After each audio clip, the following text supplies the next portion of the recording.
here and welcome to the weekly update video for RS3. Now this week we have a bit of a shorter news today, I should say, in general. Because this week is the September Game Jam. So this week the mods are currently all working on projects. So they're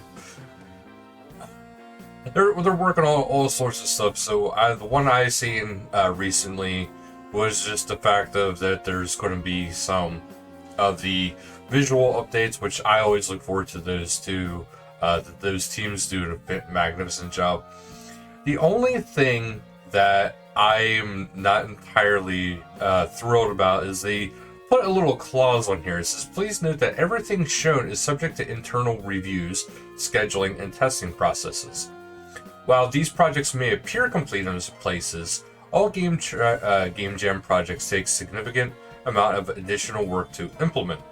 Not all Game Jam projects shown may make it into the game, and they can't offer a timeline or a guarantee of Game Jam content releases. My only thought is, as long as these Game Jam projects come into play, that's fine.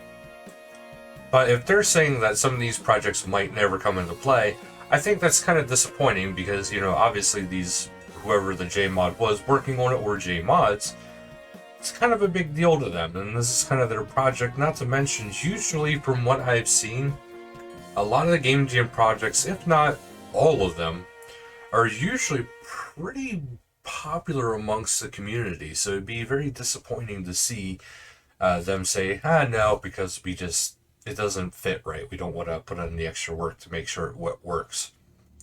So I hope they take that into account. That as a community, we love Game Jam updates because they are awesome usually. But then we go into the Prime Gaming drop. So the latest drop has arrived. This month, the Prime Game Pals are giving 7 days of membership, plus Death Touch Dart and 5 large prismatic lamps. And you can grab these goodies until October 10th, so do check that out. And if you haven't picked up your Prime rewards for August, that's a currency pack and an Umbral chest. Remember that they're still available until the 27th, so you got until next week. Treasure Hunter calendar.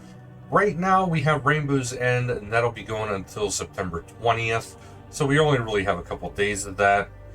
And then from the September 21st to the 25th, we have the Vault of Riches. So there's actually a very new animation here. It is called the Hall of Fame Walk Override, and you kind of do a little bit of finger guns here and there, as you can see here. Very interesting, and I got a feeling there's going to be a lot of people who would love that. And there's the patch notes, which we have a general up first. Is cleaned up and reorganized a number of damage buffs to work in a more consistent manner. Note this will have changed the order of operations for a number of buffs, and this will likely act as a slight buff for magic range and melee, as the majority of the buffs have been grouped after the potion stat boost. Apologize to PVM calculators, will need retuning, sorry. Reworked a number of damage buffs that previously only affected random damage to affect all damage. So, previously effects like the Slayer Helm claimed to boost damage by 12.5%, but due to how this was applied, they actually boosted damage anywhere from 1% up to 12%. These effects have been reworked and rebalanced to consistently buff damage by a fixed amount.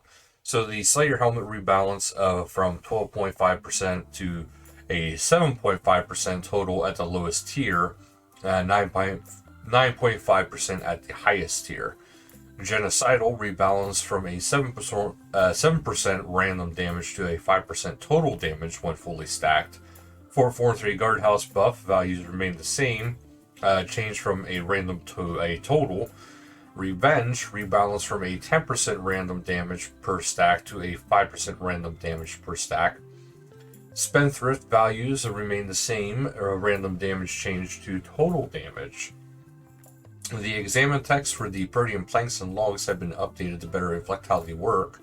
The required items description for the unwelcome guest quest has been corrected. Fix an issue in the first dream of the Dead and Buried quest, where a player could not progress because of quickly moving between adjacent pressure pads.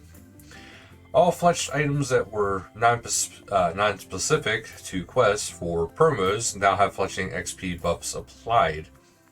The Execute chance that was part of the Tier 3 Guardhouse perk was affecting the Hobgoblin, Geomancer, and the Unholy Cursebearer bosses. This has been corrected. Additional options to disable Hero Pass messages are now available in the settings. Remove the on login pop-up for the Hero Pass, so this way is purely optional if you really want to. Skill guide entries for Necromancy players were updated. Hand of Judgment and Decay Prayers no longer say they require level 10 in Necromancy. Metamorphosis now correctly applies magic damage boost to all elemental forms. Necromancy runes and ectoplasm can now be taken into Castle Wars. Fix an issue where occasionally glyphs may not recognize the act of ritual. Sitting on a bench anywhere in the now triggers rest. Sitting on stools in the city of now triggers rest too. A new Necromancy gameplay setting option has been added, which ensures the highest tier communion item is automatically placed in the pedestal from focus storage, rather than continually to use the already selected item. Fix an animation issue, which the waterfall agility... Actually, I think they should leave that the way it was now that I think about it. Because I don't know about you guys, but I like to use my lesser bones at the lesser levels and then the higher quality stuff at the higher levels. This is me. Fix an animation issue with the waterfall agility shortcut east of Shiloh Village. The Limber Lumber Jumper Elite Permanent achievement no longer requires defense and constitution. The elements of the ribbon bar now correctly expand and collapse when hovering over them with the mouse cursor. Empty large rune pouches and grasping rune pouches can no longer be equipped via the bank. Fix an issue with the Aggaroth boss fight. In some cases, player could be killed by a tentacle attack in Phase 1 after defeating all the tentacles, and in Phase 2 after defeating the main boss. This has been corrected. Fix an issue where the Aggaroth tentacle attack was not being set correctly in the boss's second phase. Tentacles now attack more frequently during Phase 2. The Arch Glacier collection log now correctly check if it's complete when crafting any of the weapons. You can now take the shorter path between the River Lum and the Wheat Farm, removed the unnecessary Force Walk tile in the Slayer Tower, converted the Magic Carpet Ride and Jack of Spade quest to use an activity override system of the Stormguard wingsuit and the gondolas to standardize safety checks. The Demon Hunter bow no longer appears in the wardrobe interface when the filter is set to spears. An appropriate message is now displayed in the chat when using the agility shortcut connecting the Tree Gnome Stronghold and the Barbarian Outpost. Dismantling the Cramulet without having the required inventory spaces no longer gives a placeholder message. Volatile clay hammers and fletching knives can no longer be equipped from the bank to the character's hand. The reroll token Master Destroy message has been updated. It was previously saying it could be bought from Zeta, which it can't. Fix a typo in the broadcast message you can get when receiving a Magma Tempest ability codex from Tazkalzuk. Fix an issue that was showing wrong dosage amount for the anti-poison potions within the Herblore skill guide. The price checker now correctly shows the alchemy value for the headless arrows on Iron Man accounts. Your magic carpet is no longer visible or invisible when flying to Metapost during the Jack of Space quest. Fix an issue where the target panel moved to the top of the screen with the legacy interface mode activated. Fix an issue with the Bagrada Rex changed color after defeated.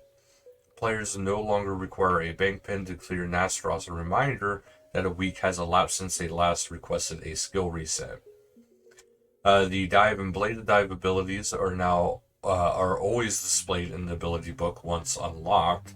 Fix an issue that meant the Ice Fiends in the God of War dungeon were set to level 1. They are now set to level 84 as intended. Fix an issue that flipped the sheath and unsheath option when using the Eldritch crossbow. Fix an issue causing the offhand Dragor longsword soul and the offhand Dragor longsword soul broken models to be switched. Movement abilities such as surge, escape, dive, bladed dive no longer incorrectly reset each other's cooldown if the power burst of acceleration or the overcharge buff from Fentraken is active. The colors of the one dose holy aggro overload potion have been fixed. And then we go into the community showcase. First up, we have an art rendition here from 1 to 99 Artscape of the Barbarian Village. Looks pretty awesome. And then from Frosty Worm RS, they have a place here with it says, well, a poster, I want to say. And it says there's no place like home, and it is the teleport to home spell, written in runes. Pretty cool. RuneTube. Let's talk about melee visual designs. So this is ACPL is breaking down the visual designs of the melee equipment. And the RS guy is cooking up a strategy to defeat Raziel and keep his hardcore Iron Man safe while doing so. So that could be an interesting watch, you guys. And then RuneScape 3 Intro to Melee, and this is by the Buster Bunch. Just kind of helping people get started if you have a few questions. And then we go into Scaper Screenshots, which we have CG333 taking some beautiful pictures of the Dream of Aya. And then Kawuk is enjoying the overall view of the Ritual platform. Then we have some Pink Skirt event, which is going to be, the first one is going to be next, hosted by Mercy and Dung Titan. Saturday, September 23rd at 1300 game time, World 35, location God Wars Dungeon, Ancient Prison. FC is the Dung Titan. Then we have Town Square Q&A hosted by Princess Ray, Saturday, September 23rd at 2300 game time, World 3 and Rock West Bank. And then we have a community spotlight, Sportscape, and they are giving a thank you bomb to everybody who shows their support. But post your appreciation for your RS friends and communities with Sportscape. So thank you all, and thank you, Sportscape, for that lovely reminder.